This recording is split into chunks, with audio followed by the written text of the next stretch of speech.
And we are live, and well, and welcome everybody to this innovation workshop, or it's more of a creative workshop where you start breaking up those boundaries or those barriers that you might have that is keeping you away from innovation. We will go through, I think we will have time to go through two models today because I have a hard stop at around 8:55 that I have to adhere to. But the good thing about the tools we're using today is that we can just continue this at another time, and we will definitely go through all three of these. This is a beta test, meaning that I've never done these three together before, but I think they fit together. And I think that we can use these tools separately or together in order to sort of help us either product develop, or we can help ourselves reach new conclusions. We can get out of that everyday sort of ache where you don't really feel creative at all, and more importantly, you can use these methods in order to sort of get a more customer-centric or wow factor to whatever it is that you're doing, so that you're breaking away from being a nerd startup or an early startup or a pre-MVP startup into something that can talk to the early majority and actually start scaling.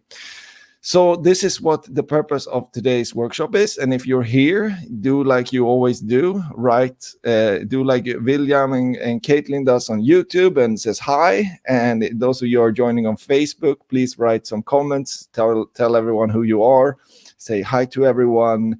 If you are here, I know that there is it doesn't seem like they've logged on yet, but there are a class of students that's supposed to be on here. If you're one of those guys, then just say hi and tell everyone what school you're in. And yeah, we are supposedly, right now we're 21 people, and the more people we are in here, it's gonna become interesting to see how this works. So we're gonna use the Facebook group, YouTube, and Miro. If you open two tabs so that you have the YouTube or the Facebook group or the video stream in one, and you have the Miro link, and the Miro link exists down in the description of the YouTube video and in the description of the Facebook post. So this is, open them in two tabs, because we're gonna jump back and forth, but we're gonna start in here in the video stream, and I'm gonna have a little bit of an intro to this, and we're gonna bridge that to the first sort of model that we are going to use. I see a lot of you are very active in the Miro right now. And it looks really, really interesting. It looks like this. There you guys are. You're all playing around with it, which is fine. I mean, that's good.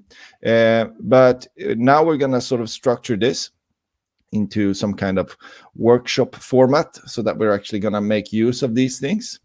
And for that, I need you to put your concentration back into this space that we are now with the video, because I'm gonna give you an introduction to what we're actually going to do and what we're going to achieve. And then I'm gonna bridge that into the SAMR model. And then we're gonna use that model to actually derive some ideas about how to innovate school, because that was the topic that we came up with. All right, so let's get to this. For those of you who, so this is what we're doing today. We're looking at this segment of the growth process. And this segment of the growth process, meaning early pre-MVP, which means that before you found something that actually meets a broader consumer need, or something that is good enough to actually launch to the masses, you need to do a lot of user testing, design iterations. You need to be thinking creatively about how you can actually amend what it is that you do, all the functions, all the things that you're interested in building, and making them into a solution that people understand. In my model, I call this finding the smallest acceptable truth.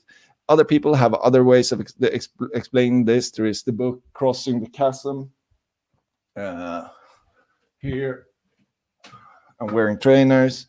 I don't know if you see me, but yeah, this is the book, which talks about early adopters versus early majority. there is a lot of like theory around this, but the one thing that most theories don't take up is like, how do you actually break through? How do you actually come up with the ideas that will make your product into something that will have a market fit? So for those of you who don't know me, I'm Jesper. I've worked all over the world for 21 years. Actually, I haven't worked all over the world for 21 years, but for the past like 10 years, I've worked all over the world, helping companies and small brands and new products to launch their new ideas and their new concepts and their new products to a broader market. And so this is sort of what I love doing, coming up with these concepts that will actually work for an early majority. And the fun thing about that is also that sometimes we do it in a creative group, like we're doing today, like we gather a lot of people and we do these workshops and we play around with it. And sometimes we do it in a community format, more of a bigger group where we work directly with customers. The three models we're going to use today are SAMR, jobs to be done, and it's the value proposition canvas. They are suitable for different purposes. The value proposition canvas is more suitable for internal workshops. The SAMR model is more suitable for a creative process, and the jobs to be done is more suitable for, let's say, business developers, and you can use it for both ways. It's actually an interview technique, jobs to be done, where you derive needs from people and then you use those to create briefs, essentially, or to prototype new products. We're going to get to it. Before that, why innovate? Or why be the innovator? Why start startups and things like that? Or if you're in a big company, why should you innovate at all?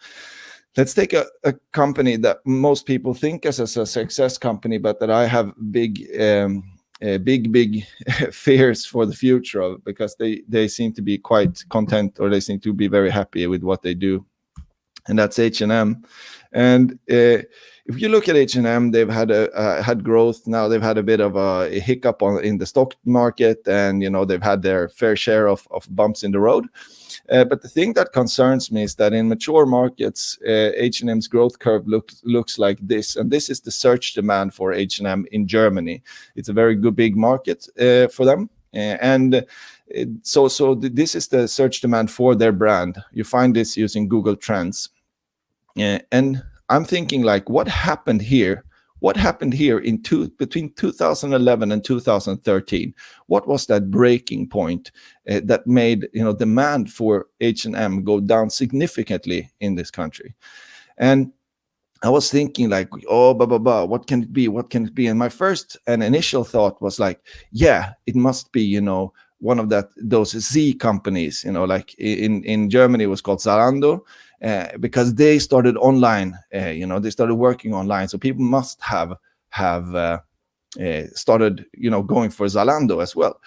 But when I looked at the curve, I thought that Zalando was taking the traffic of H&M, and that was like my conclusion. But when I looked at the curve, I was like, wait a minute, they both grow very rapidly, and then for some reason, at some point there in 2011, 2012. Both of these curves start shifting down. Is the market for fashion saturated? It's like, because both of them are doing this affordable fashion thing, right? But what is it here? What is it that's happening here in 2011, 2012? Because if it would have been Zalando that would have had this effect on H&M completely, then you would have seen a still growing curve for Zalando whilst H&M was going down. But that's not the case here. So I started thinking, and I started utilizing one of these, especially the SAMR model, or a version of it that was like a post-truth. I didn't know of that model at the time, but I started thinking about what could actually be the case here. What could actually be the case here? Why is this like? Because the need for self-expression, what fashion used to represent, or as we come into what clothes used to represent, was that that the demand for that has only increased. We can see with all these different services, people want to express themselves. Identity has become a super important thing, and fashion is so closely related to identity that it doesn't make sense that this market for fashion would stop growing. So with that sort of concern in my body, I went in and I started thinking, and then some late night at some point I started thinking this. So what if fashion is no longer clothes? Like, because affordable fashion, what's the most affordable fashion there is? It used to be clothes from these stores like H&M, Zalando, and things like that. But what if rather, the most affordable fashion would be showing your it, showing you're in fashion, right?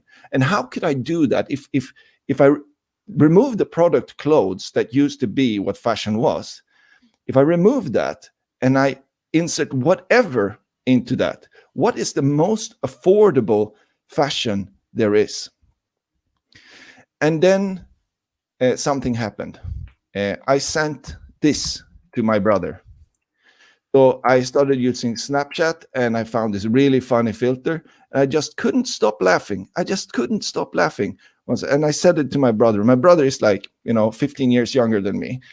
And he at the time, he responded with the equivalent of boomer. Boomer wasn't a thing then, but the equivalent of boomer, he responded to me. And that made me think, with this question in mind, like, if I can show that I'm on top of things without buying clothes, then this is a pretty cheap alternative, right? I could show that I was on top of technology. I could show on these platforms that I was it, but I didn't need clothes to do it. I could create my identity through these social platforms without becoming, a goth punk, makeup thingy, right? And so I wanted to test this idea. And so I wanted to look at how people behaved in the store. So I actually went down to a store in Stockholm, a big H&M store, and I sat there and I looked at people walking, to the register, walking to the dressing rooms, and I saw these young people coming in, and they were just picking up piles and piles of clothes, and they were going to the changing room, and they were putting the clothes on, and they came out of the dressing room, and their friend was there because there were always more of them, and they were taking photos of each other, and they were repeating this process. And then they just left the stuff there. They didn't even buy it. So they didn't buy the stuff. And that was sort of like, wow, this must be something. The photo of the clothes is more important than actually owning the clothes. See, these are just ideas, hypotheses, things like that started, breaking up my lock of that frustration that I had earlier. And so these guys, they were just like taking photos of themselves. They were taking photos of the clothes. They were pretending as though they had these things. And so it was more the digital representation of being on top of things that was important than actually owning the things. And so I went home. I was like, this hypothesis makes sense. Now I'm going to do the worst thing that a data scientist or data analyst can do. And I'm going to go online and search for data that confirm my idea. And I did. So here is when you add H&M, Zalando, and you add Instagram to the mix. And I know, because here you can see that when both H&M and Zalando stop growing, we can see a growth in Instagram. Search for Instagram. And I was like, amazing, very invalid way of working, very problematic way of working. But it's an interesting thought, right? So it's an interesting thought to innovate on. Because if this is true, then if I was H&M, what would I create? Like, what services would I look at that would be the digital representation of fashion? And so this is where we come into the first thing, because we do not want to be disrupted here. We want to be the disruptor. And so whenever you find opportunity, whenever you see a change in behavior, you should start, sort of thinking about how can we create products, services, things that meet this need for, in this case, expressing identity, but that replaces the previous product. All right.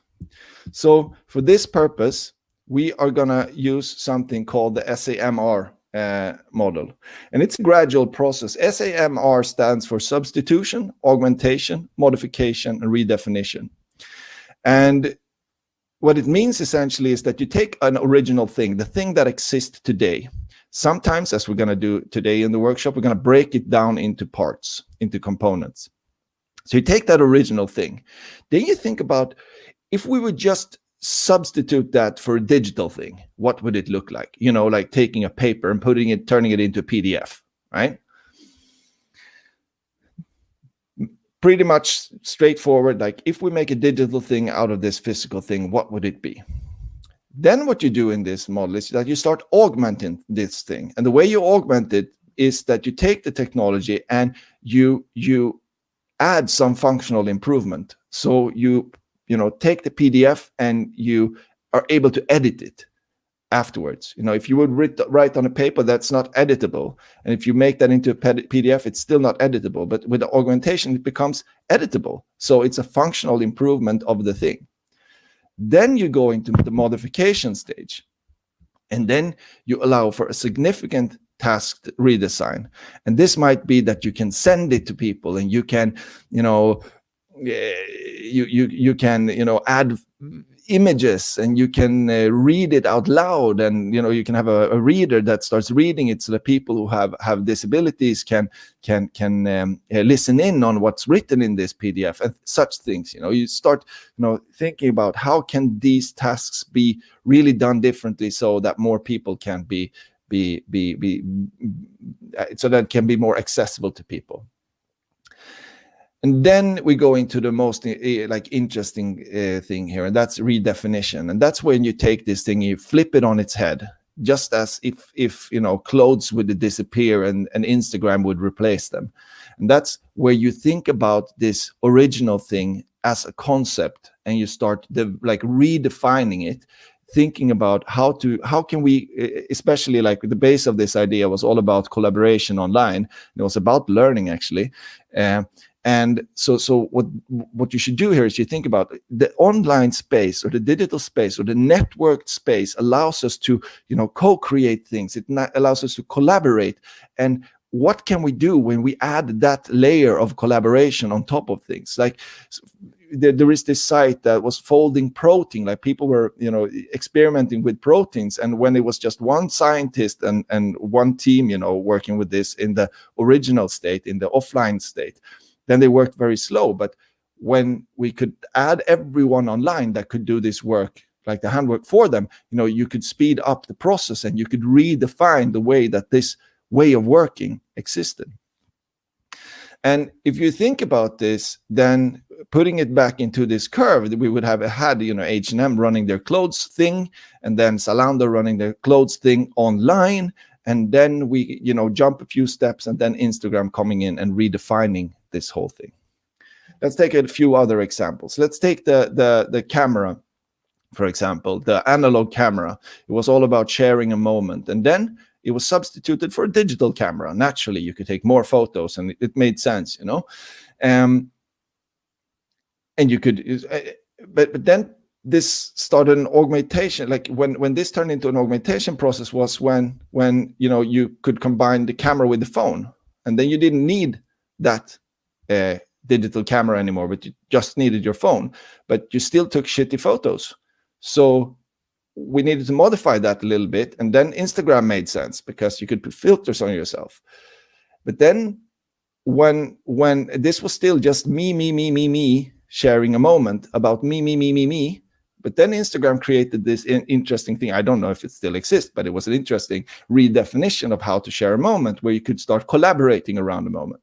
Hashtags work this way, where people collectively post, and you can find everyone's idea about. That was not possible with this camera. You couldn't get someone else's photos into your camera. You couldn't do that in this one. You couldn't do that in this one unless someone sent it to you. But here on the public platforms, you could start doing it.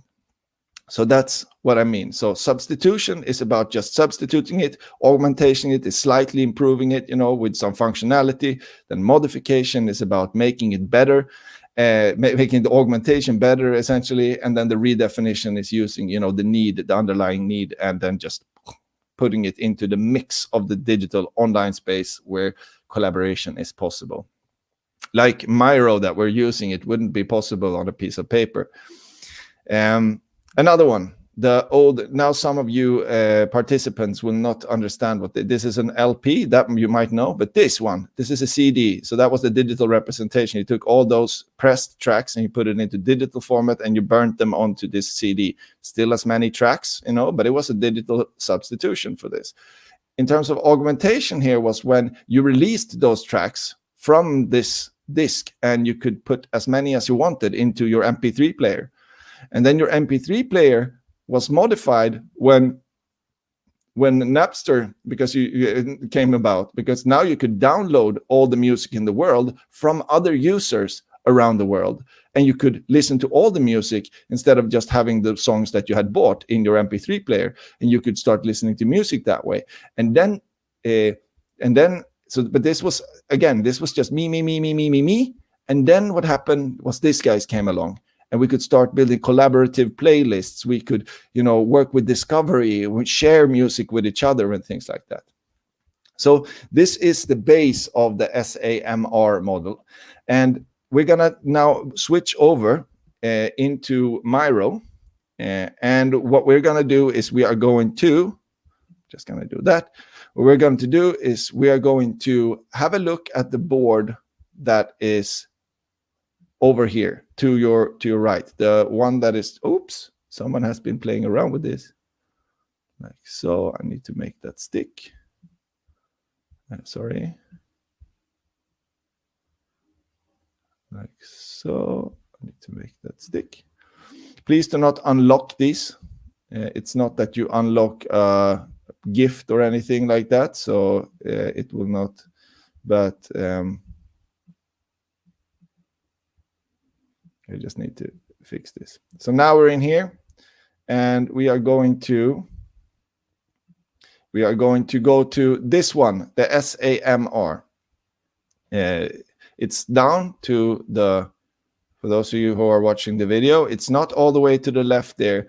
Al-Azhar, Semawait, Guest Muralist, Charlie von Sievers. It's not over there. It's here over to the right. And so what you see here is you have those same fields, but you also have on your very left pane here, you have sticky notes. So if you click that sticky note thing, that sticky note mark over there, you can add your sticky notes. I would like everyone to try to add a sticky note to everyone who is in this. Yeah, William, great. And the good thing is that this space is endless. You can zoom as much as you want. So you can make your sticky note very, very small. And you can put it wherever you want it there. Yes, put sticky notes. Let's practice putting sticky notes for a little while. But cool.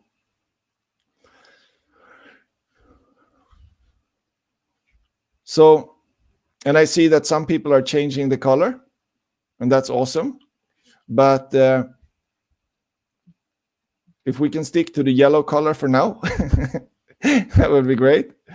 All right, so pretty straightforward here.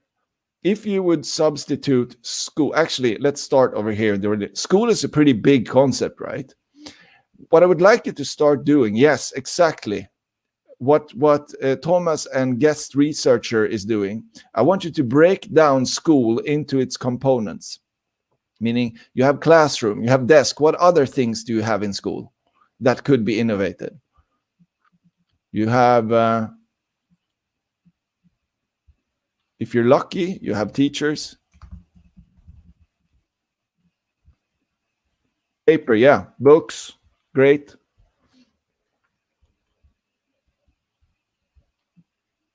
Food, paper pen, whiteboard, study, blah, blah, blah.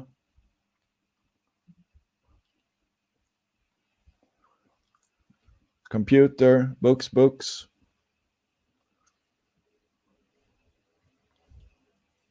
Yeah. All of these things are associated with school. And I think that this is an interesting thing, that there are so many things in a school, like those original things, you know. They can all be innovated. because if we would just say school, then the substitution would be like online learning, and then augmentation would be something. So this is much more fun because everyone can have their own thing here. All right, good. Thank you guys for doing that. Now, if you would take one of the things, do not remove it, but take the thing that you wrote or that someone else wrote, and let's write the digital substitution for that. What would the digital substitution of lunch be, for example? Would that be like, I don't know, like fasting? A fasting app? No. Whiteboard. What would the digital substitution of a whiteboard be?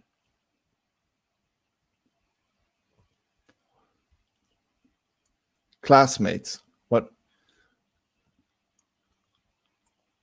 Yeah, 3D print. Yep. There we go. Digital game. Yeah.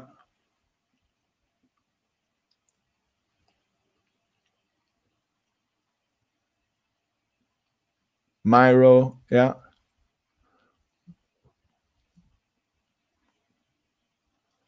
Cool. This is just substituting the whiteboard for something that is online, or movie or books or whatever that is online, just representing it. I think that the PDF belongs here as well in the substitution space.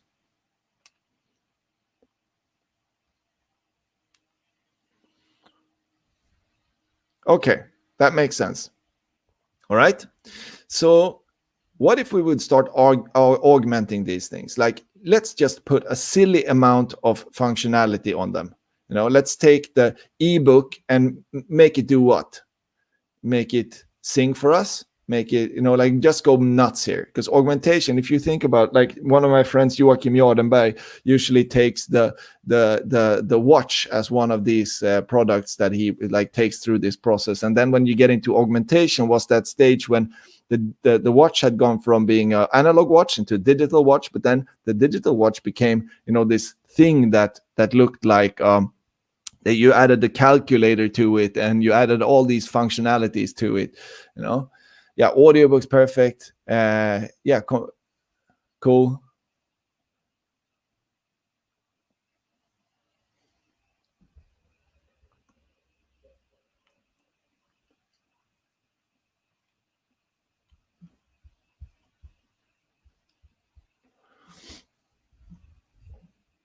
How could you go iPhone on school? Like, if you think about the digital camera and you apply, like, then it became an iPhone, it became a phone and a camera.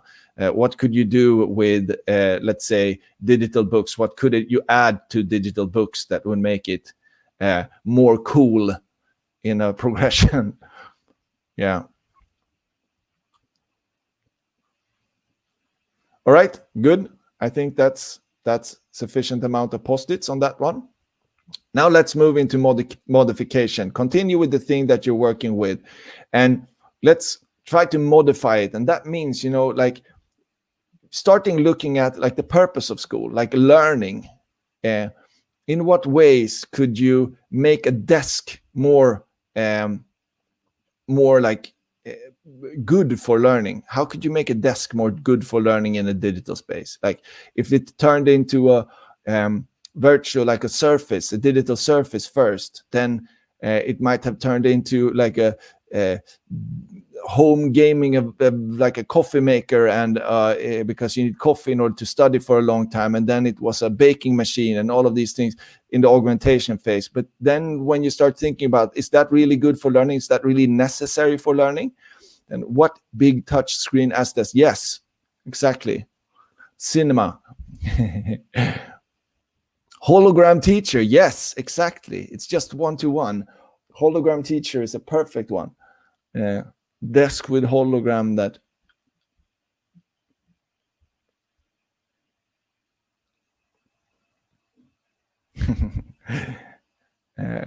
everyone's going hologram now. Anti-gum. What is this? Andrea is writing anti-gum. Yeah, that would be cool, actually, because there would be no gum. Actually, if you could invent a digital gum that someone could put into, like, there should actually be a gum thing here in Miro that I could just stick on things. All right. So that's cool. Now we started modifying the sort of experience from the beginning. And then let's try to go into let's add a collaboration layer on top of this modification. So what would a cinema class with collaboration be? What would a cinema, what would a hologram with a collaboration aspect to it be?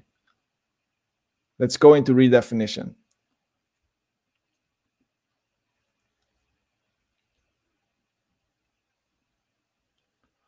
Desk at home that creates a school of mind.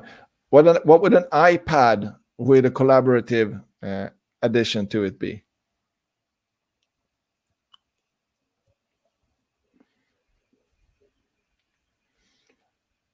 How would the AI teacher, how would that be collaborative? How would you be able to add like more people? How would, just as you create a collaborative hashtag on Instagram, then what part of the AI teacher would be collaborative? Would the teacher still exist, or would you guys teach each other perhaps?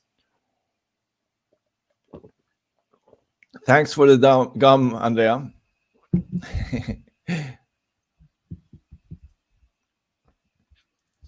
Cool. All right. So let's spend another minute on this.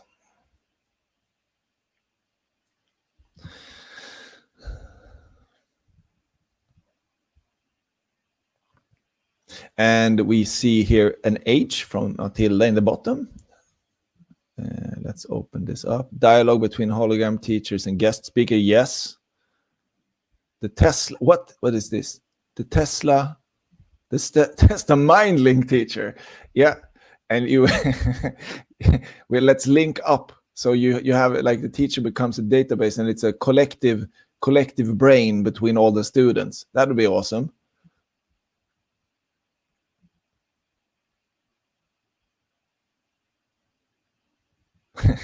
I would actually put the Samsung times iPad. I would put that on the augmentation over here, because that's like adding things to each other. But yeah, let's put it there for now. School across borders. Interesting. All right. So let's stop. So now, this is a playful thing, and a lot of things here become play, and that's the purpose of it. And the reason that we need play is to boost that creativity that we have, because amongst a million ideas, there will be one that is your smallest acceptable truth for your business. There will be one or two or three possibly. But by training yourself in this thinking, by just thinking about something original that you're doing, some kind of function that you're doing, and then substitute it for something digital, or as I usually use it now, is I use the substitution phase. It's like this thing, like sending emails, then GDPR came. So if I know that I'm sending an email, and that might be illegal under GDPR, then what are the new conditions that I'm in right now? And then I run it through this process, like what do I substitute it with in this under these new conditions? What can I add? What features can I add under the new conditions that weren't possible before? How could I modify it so that it becomes more useful? And how would I then redefine it for collaboration? And thinking about that in that sense, it makes it also easy to get the things such as referral into every step of your product development, because referral is so important for your organic growth. But this is how we run these SAMR workshops. It's a little bit easier to get the sense and feel of where people are and how people are seeing and understanding things when we are in a physical room. But I think that this made sense. If you go back to the comments on Facebook or YouTube, then please write some like how was this experience to do it online? Was it okay? Was it because the purpose of it is to boost our creativity so that we don't get stuck in old ideas. And please tell me if that worked for this section.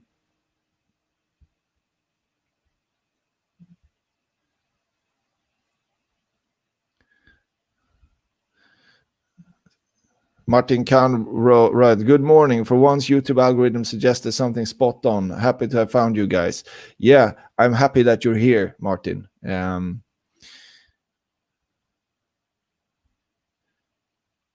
Works well online, says Sophie.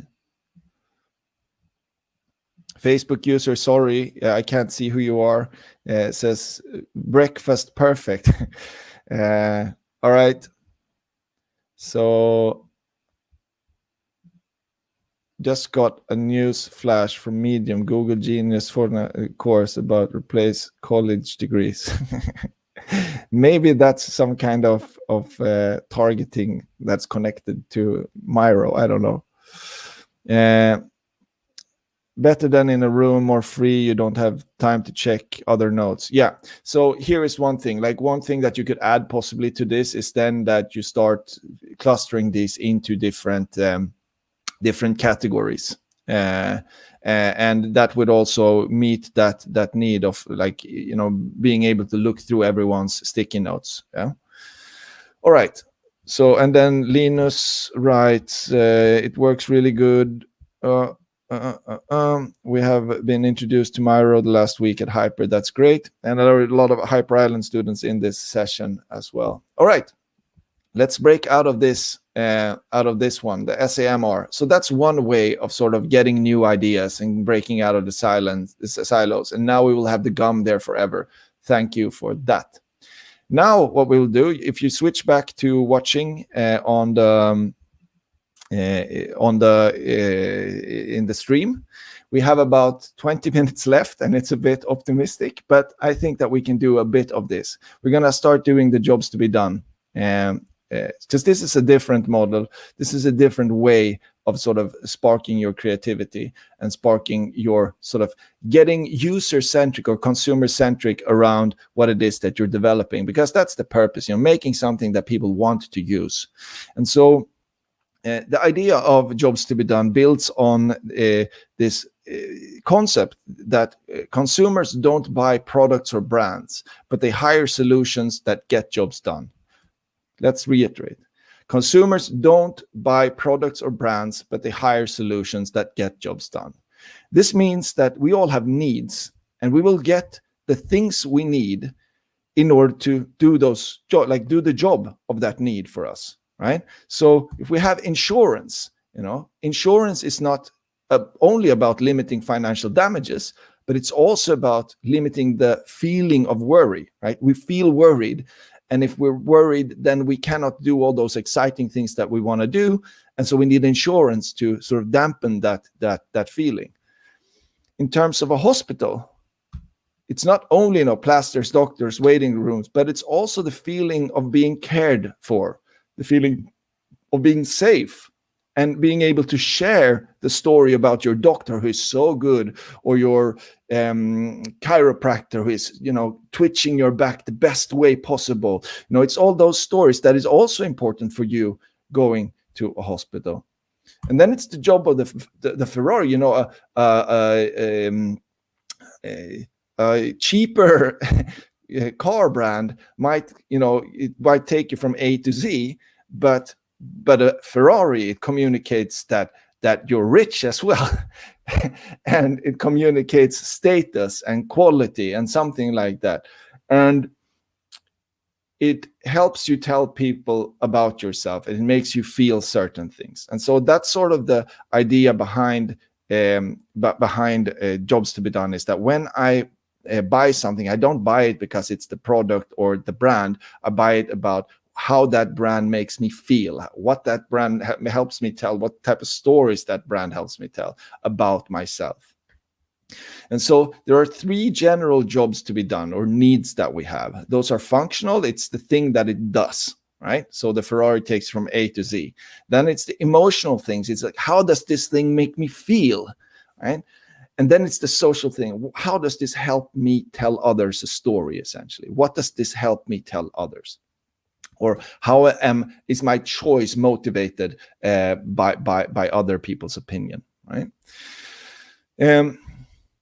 And so these three things are buckets of needs that you can just add for every single product in the world and brand in the world. You can add what are the functional uses of this? How do people feel about these things? And what can you tell? What stories? What does this say about that person? And by breaking it into these three components and these three needs, it becomes so much easier to try and sort of develop something that would disrupt that thing. Because if someone has a strong need and they're using a product, they're hiring a product to meet that need right now, then they can fire that product for something completely different that does that thing better.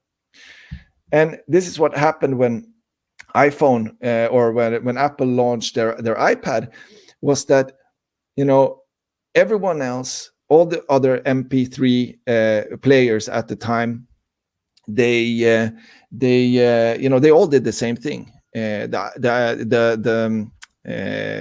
iPod was no different. It was just an MP3 player. The functional things about the iPod were all the same, right?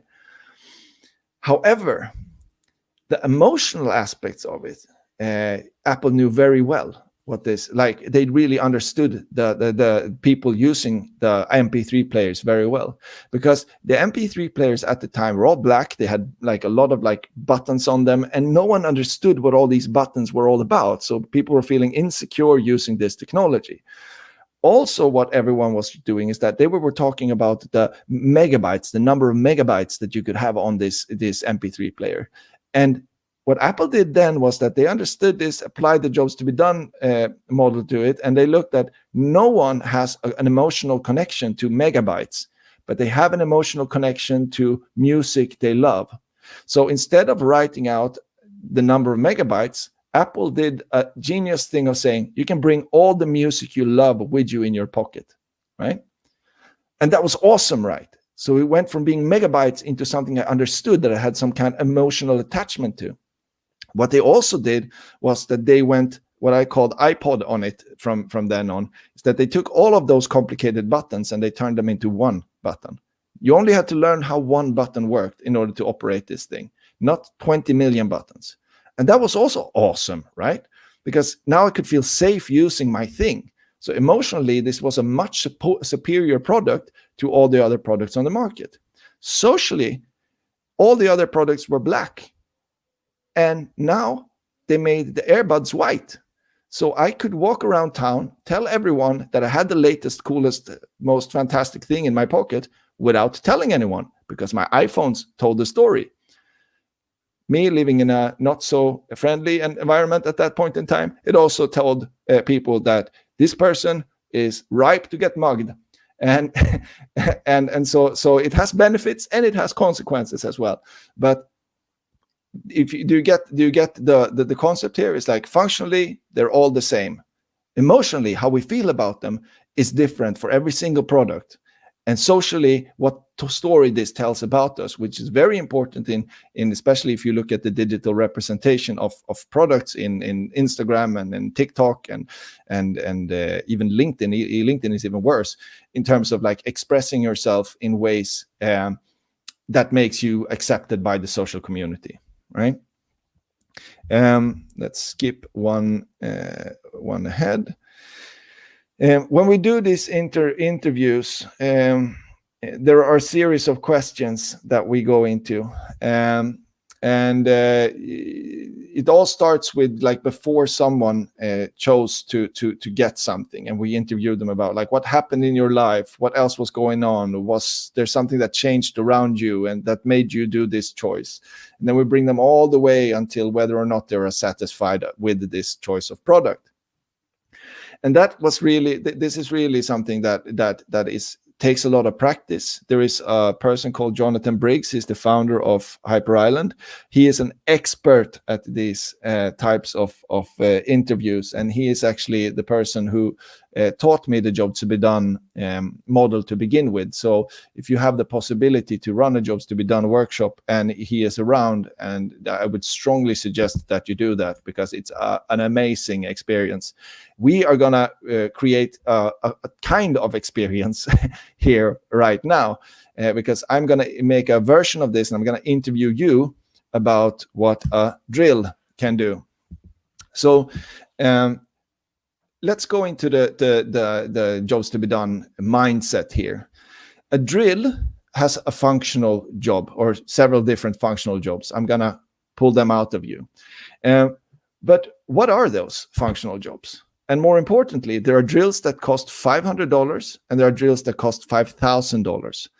Why should I buy a drill that costs $5,000 instead of one that costs $500 if I'm only going to use it for 7 minutes, which is the average usage of a drill that someone has bought? Like on average, people use them. The lifetime of a drill is 7 minutes. So why should I spend $5,000 if I'm only going to use it 7 minutes for its whole duration, its whole lifetime, right? Why would I do that? Why would I pay $5,000 for it if I can pay $500? What are the emotional and social aspects that go into making such a decision? So this is what we are going to do. And now we're going to switch to the practice, the drill practice one on top of our Miro screen. So at the very top of the Miro screen, if you go, William has found it. If you go back to Miro, Thomas a little bit further. There you are. There you go. There you are. Caitlin and Matilda and guest muralist Anneli. Move all the way up, a little bit more up, Anneli. On the, you can grab the board and you can pull it if you cannot find it. You can zoom out. Yeah, now everyone seems to be in the right place. Okay, so looking at this thing that is in front of you, I forgot to copy those, but the one to the left, the one to the very left, we are going to use our sticky notes and we're going to put as many functional uses of a drill as possible, right? So let's say if any one of you, I've had people in teams that are like that scared me a lot, and they said like a functional use of a drill is to kill people. I don't want those kind of suggestions, but what I do want is someone would drill a hole naturally, but someone might clean potatoes with a drill, and I'm gonna write that: clean potatoes, right? And the real question is here: what are you able to do with a drill that costs $5,000 instead of a drill that costs $50? And so, yeah. Clean potatoes, put up paintings, polish, yes. Building a badass sofa, yes. Building a house, definitely. Yeah, make a hole, put up paintings, use a monitor, use as a motor, yeah. Oh yeah, definitely. So for those of you who haven't found where we are working, we're working in the top here.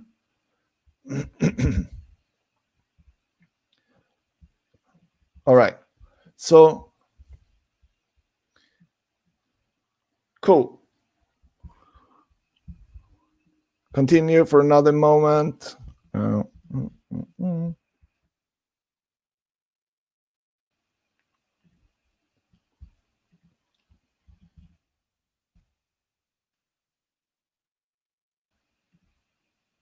And I think we are done with functional things. So complete what you're doing. Not break, yeah. Okay, let's stop.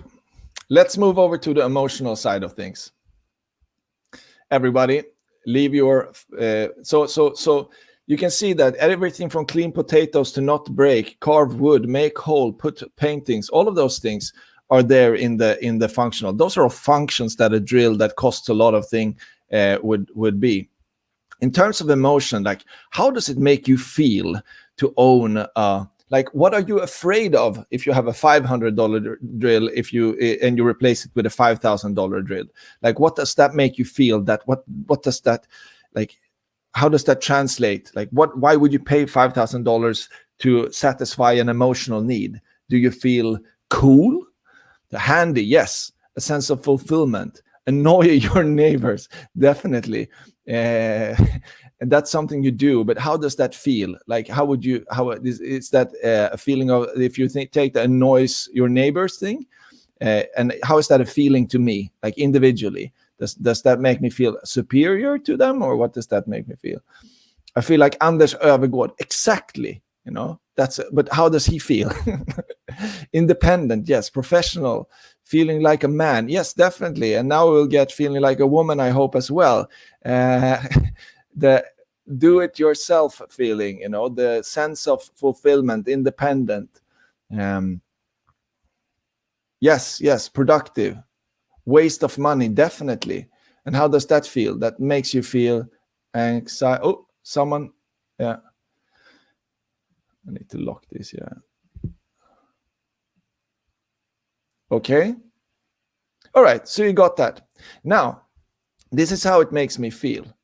What does it make me look to others? Let's move over to the social thing. How does this make me, like, what does this help me communicate to others? I'm walking around in town with my $5,000 drill.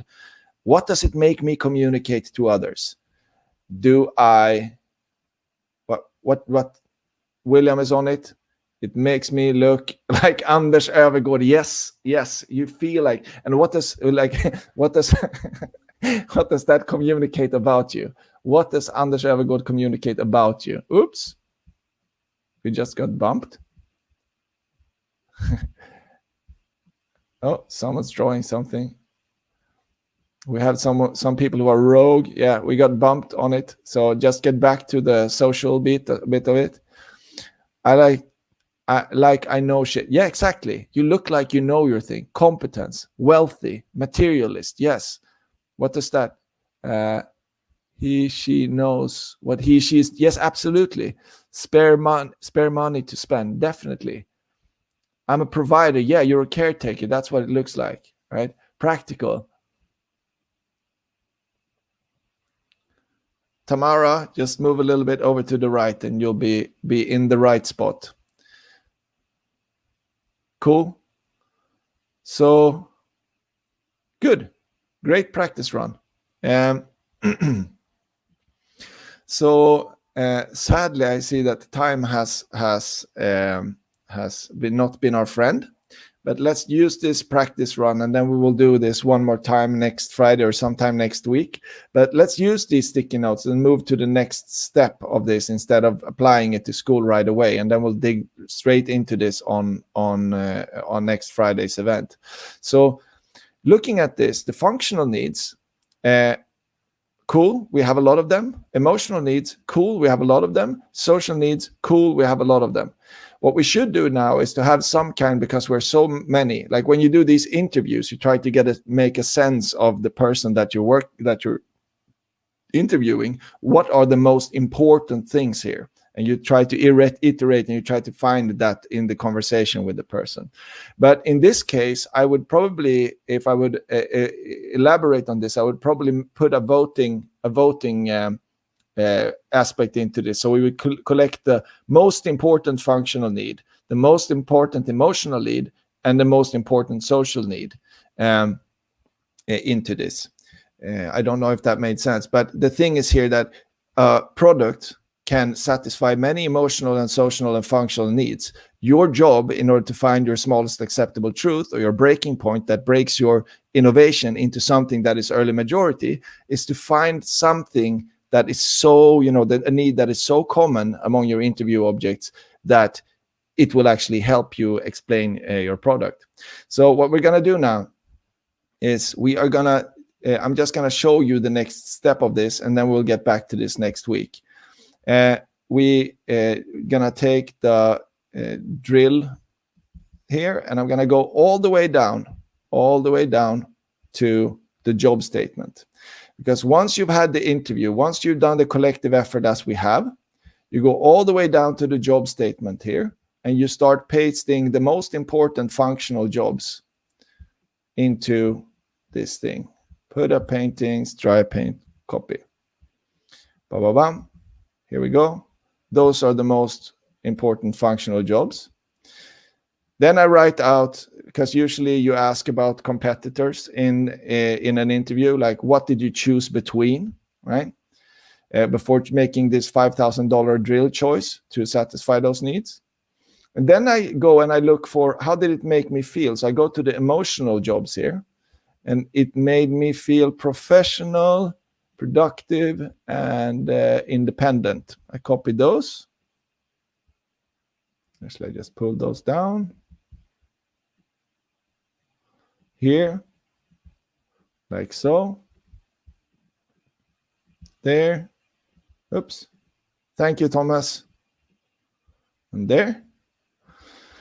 And then it gave me an opportunity to show others what it did it do. It showing off I'm a provider, and yeah. Now let's go. Boom.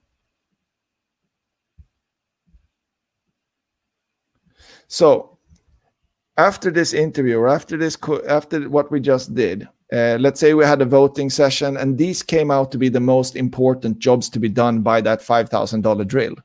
So I decided to now buy a drill to drill things, put up paintings, and dry paint rollers. But I decided to buy this thing because it made me feel independent, professional, and productive. So this is essentially, and it gave me the opportunity to show others that I'm a provider, I have competence, and I am, a show-off, right? So these are the things that when we've done this, and this is like the card for this person or for this community, let's say. Now, this is pretty useless because it doesn't help you innovate anything, right? It just gives you the sort of data output of the session. What you then do is you copy only the emotional and social jobs. You just copy this, and you go down into the last pane here, which is the mission statement. And this is when this starts making a lot of sense and being a lot of fun, because you are now going to create something. Actually, we can do this. We are going to create an online learning experience that competes with school. So we're gonna do this, copy paste. We're gonna create an online learning experience that competes with the needs, the social and the emotional needs of school. So our task now, the mission statement, and this is when you start, workshopping and innovating together. We're like, you coming up with ideas, is that you go like, we're going to create an online learning experience that makes the user feel independent, professional, and productive. Those are feeling needs that people have, and that helps them express that they're a provider, they have a competence, and that they're a show-off. You get it? So we go from investigating the functional, emotional, and social jobs that a thing does. This you do in an interview setting, or as we did now in a collective group setting.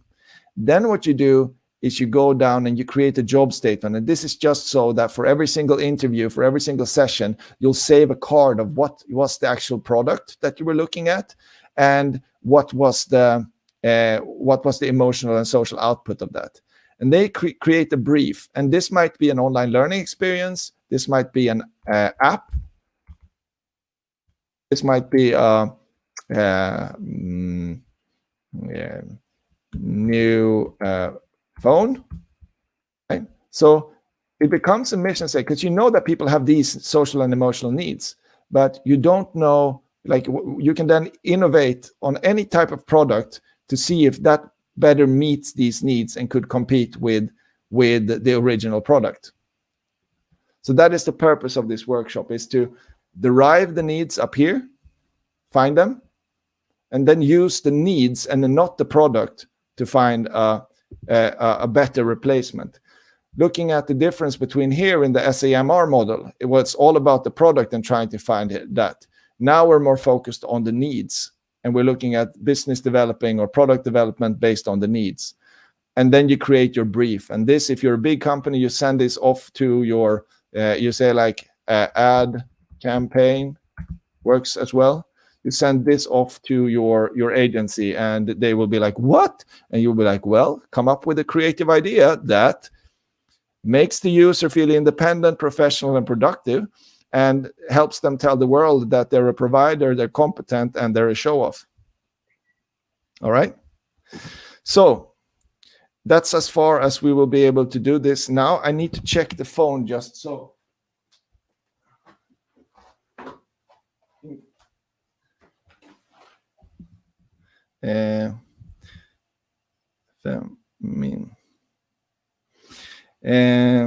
Skickar länk. So I'm about to get into another meeting, so we need to close this off pretty soon. There are some things that weren't working here, but if we go back into the comments in the stream. So these were two of the models. That was the SAMR that can be used pretty quickly on a Friday afternoon. Then we had the jobs to be done here that takes a little bit more time. And I will put up the videos that, sort of shows you how to do the intro and things like that.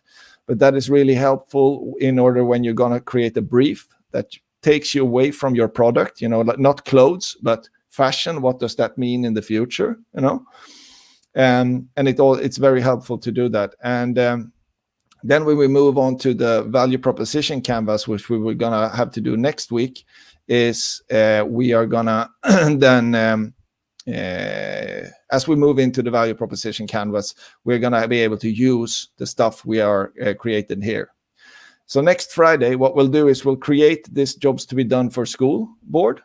And then we'll create a job statement for school and a mission statement. And then we'll use that in order to create our value proposition here in the value proposition canvas.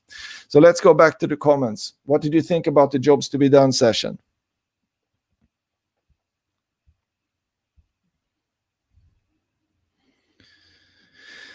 Yeah. So the real job is to dig deeper for that unspoken desire inside the heart of the customer. Yes, especially like both like the needs of a person, and that's what you should product develop on top of. That's what you should find your communication that meets, because when you do that, then people will feel as though, well, now I'm going to use this thing instead of this thing, and they'll be very, more excited and emotionally connected to your thing. It'll make irrational decisions about payment and things like that.